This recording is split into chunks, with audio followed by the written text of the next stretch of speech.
hello, everyone, and welcome to the NFL version of Proline. I'm John Creighton in Las Vegas, joined by Las Vegas experts Harvard Barnhart and Zach Simony. Going to take a look at 3 NFL games for the weekend. First, I'll tell you how we did for the past weekend. Harvard, your 10-star high roller selections, you don't release those very often. You had a pair on Sunday, now 15-3 on the season. Congratulations with that. And where can folks find that for this week? Well, last week, I went into the week 14-2, and finally, not that I'm looking for it, but I think a lot of you guys, before you want to click in and buy, you wanted to see if I'm ever going to lose one. So, because every time, when you're on a roll, you're at 8-2, 9-2, 10-2, 11-2. You're kind of waiting for, hey, maybe he'll lose one, and then I'll start. Well, I lost on Saturday with Western Kentucky, 14-3, and then I came back and won on Sunday, so I'm now 15-3. This week, I got 3 for the money, and it includes my 10-star high roller game of the year. About 3 weeks ago, guys, I had a systems play, a double systems play. This week, it's a triple systems play, 100%. It's in a game that has never lost. I got the numbers, which are the stats and text. They match up with the positional matchups, and it's my number one situation game of the year. All right, and Zach, your numbers speak for themselves. 28-14 in college football this season, 18-11 in the NFL. Plus, you got a winner on that close Monday night game as well. Congratulations.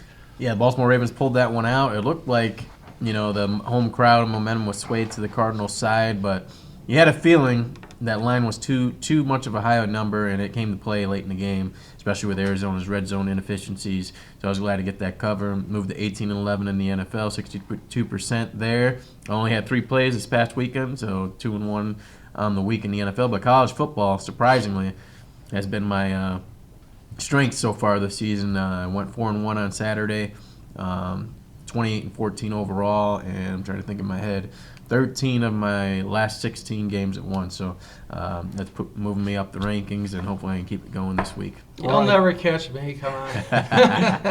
All right, Jim Feist, 49-35-1 in college football, topped off by that AAC Game of the Year Saturday. That was Houston 59-10 as a 21-point favorite. Didn't get there with his Monday night total. Still a 5-2 NFL weekend. You can find his plays at jimfeist.com or just call 1-855-846-7426. All right, there was a key quarterback released just now, Harvard, and with such bad quarterback play in the NFL, has he got a chance to go anywhere? Well, I was going to let Zach talk about that. The one thing I wanted to talk about, I was looking at these stats last night because I know we're covering the Green Bay-Denver game. Who has more passing yards up to this point? Is it Manning or is it Aaron Rodgers? Sure. Well, I looked into that. Aaron Rodgers has 1,491 yards. Manning, 1,524? How the hell? And I figured it out. What he does is he sets up these screens. And all of a sudden, he's on the 20-yard line. He throws a 3-yard pass to CJ, and CJ's down the middle. He's up the 40, he's at the 50, he's at the 40, 30, 20. It's an 80-yard pass play from Manning. That's the only way he could do that. If you can tell me that this guy has more passing yardage, true passing yardage than Aaron Rodgers, I'll build you a watch with a sledgehammer. Zach, who got released, and where do we think he might be headed? Well, Ryan Malley finally got his job card handed to him, and deservedly so. Deservedly so. Houston Texans, he was late a couple times, missed the flight on Saturday night for whatever reason, just after he had that issue a couple months ago. And sleeping. Both times it happened when he was in the backup role, so you don't know what's going on there, but obviously he's still, he's a young quarterback, has a strong arm. There's going to be somebody out there that takes him into their wings because the NFL is at an all-time low for NFL quarterback play. And a buddy of mine and I talked about this before the season started, and it's been coming into play. That's what makes the NFL a little bit more difficult to handicap this year, in my opinion. But the transfer of quarterbacks is at an all-time low. I don't think we've seen this period since 1999 when you had Tim Couch, Dante Culpepper, Sean King, those type of guys out there. They're all young, they're inexperienced, and then there's too many veteran quarterbacks out there starting in the NFL that are below average. So that's what makes it tough right now. But Ryan Malley, I think he can get a option to either Dallas if Matt Castle struggles again, because they're not going to go back to Brandon Weeden. He threw those 3 picks against the Giants, and who knows if there would have been a safer quarterback in there, they might have beat the Giants that game. or maybe Buffalo Bills. Who knows? But someone's going to pick him up, whether an injury happens or they need a solid backup. He's going to land a job somewhere. Well, I think the circus stays alive up in Buffalo. Mallett, he was, taken by Belichick, and Rex Ryan, he'll do anything to mess with Belichick, and if he can find out one play or something, he'll hire Ryan Mallett. It's a bye week for him. They can bring him in, and what are they going to do? Go with E.J. Manuel or something? I don't think they can hang their hat there, but it's amazing. I think this guy will get picked up.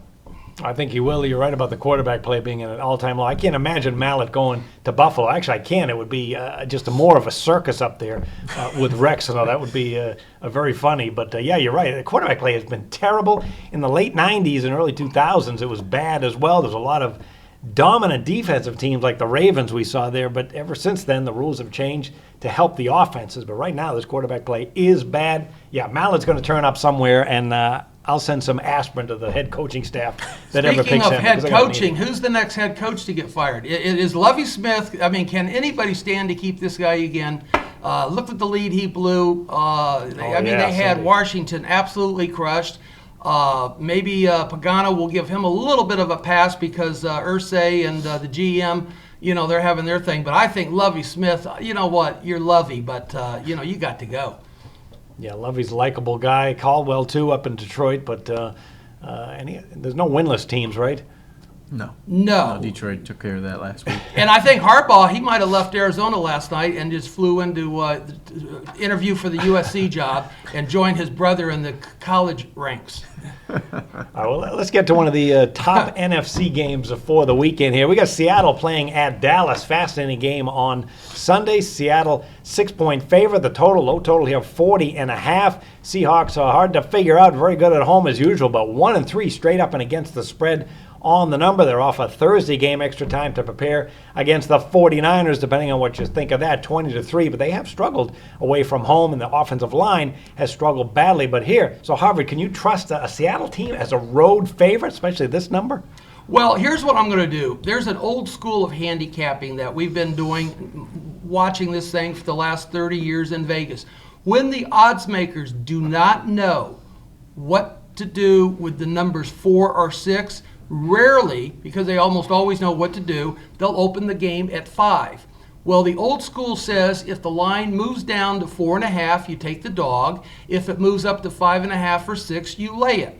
Well, the first movement on this thing, it went up to 6, so I think you got to take Seattle and lay it. As far as the two teams, you know what? I'm not a big Wilson fan. He manages it. I'm not too down on Matt Castle. I might give them both check marks. Castle playing at home versus Wilson on the road. The running backs, McFadden, he looked fantastic last week. 5.2 yards per carry against the Giants. Marshawn Lynch, he's becoming the animal again. Seattle's 27th against in passing. So you know what? I have no opinion other than Seattle and the odds makers. The line opened at 5, it went to 6, so I'm going to lay it just based on that. No other reason. All right, the Seattle team not covering numbers, 2-6-1 against the spread, even though they did cover the last game. Then you got a Dallas team that's also stumbling, 4 consecutive losses. They're not covering either, 1-5 against the spread when they play on field turf. 1-10 ATS when they're at home, 0-4 against the spread. They get all kinds of injuries. Matt Castle stepped in as the starter the last game. And they did everything they wanted. They had a 38-22 edge in time of possession against the Giants. It's clear they want to go ball control with their injury problems. And even that didn't work. They lose 27-20 with a ton of turnovers. So, Zach, back years ago, Johnny Carson's first TV show was called Who Do You Trust? So both of these teams, I have to ask the same question. Yeah, for this show, I'll talk about it, but this definitely won't be a game that I would release. Just from the standpoint, Dallas, you don't know what they're going to bring to the table. They're just counting the days for Tony Romo to be back at quarterback. Matt Castle, should he have a job as a starter? I don't believe so. I think this will be probably his last stretch of starting in the NFL before he finally gets that third-string job somewhere next year. But Dallas, they need something to go their way, and they had it against the Giants. When you lose a game, when you control the time of possession, as you said, and you have Darren McFadden, who hasn't ran over 100 yards in who knows how long, run for 120-something yards, and he looked great. Offensive line dominated the line of scrimmage, but for whatever reason, they choke on special teams, the defense doesn't hold up, and they lose yet again. You can't ask for a worse way to lose than that at home. And if I backed the Cowboys a couple weeks ago when they played the New England Patriots, same type of game. Defense had them in the game. Offense did absolutely nothing. So there's nothing to go for Dallas on this game. I don't think they're healthy enough. I don't think they have the confidence. And you already see Jerry Jones starting with his stuff, praising Castle and praising Greg Hardy, just obscure statements that don't make any sense. Seattle, yes, they've lost some games this year, but they've shown they've been strong in the majority of games. These games they've lost them in the fourth quarter. Look at that Cincinnati game and some of the other games they've blown late. Even against the Green Bay Packers, they had a lead late in the third. So they have the pedigree to back them here. It's gonna be a good game down in Dallas, but I think Seattle, they're gonna show that resilience, and I just can't trust Matt Castle or Darren McFadden to do another back-to-back solid game. Well, 80% of the early money has been on the Seattle Seahawks this game, actually 80% of the bets. And I would take a slight lean toward Dallas and Matt Castle. I don't think he's as bad as he looked last week, so I'm going to give him one more chance, maybe get the rust out. The dog is 7-2 against the spread when these teams meet, and I can see that they're going to go ball control. I think the better play, though, would be on a defensive game with a lot of field goals, because I like the job that Rod Marinelli has done, the defensive coordinator for Dallas. Mixes it up each week, throws a lot of different schemes at opposing quarterbacks. I think he can do that again against a Seattle team that is just terrible on the offensive line. 31 sacks now for Russell Wilson. And when these teams meet, 5-2 under the total, I can see Dallas playing that time of possession game once again. And then I don't trust this offensive line. Of course, the Seattle defense is just getting back to what they were the last couple of years. Wouldn't be surprised to see a defensive game here. Seattle 4-1 under the total when they face the NFC.